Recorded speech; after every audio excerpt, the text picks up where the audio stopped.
Sampurasun wujud tapang baraya sadaya wilujeng enjing kasadaya mugi di dinten ieu baraya sadaya sing dibonikeun milik rezekina jauhkeun ti panyakit sagala rupina.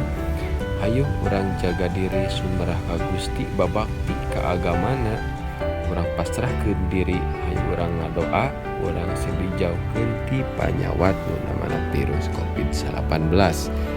Hatur nuhun kepada sadaya hayu urang jaga hayu urang ruwat ieu alam ku babarengan sakitu ti sim kuring. Assalamualaikum warahmatullahi wabarakatuh.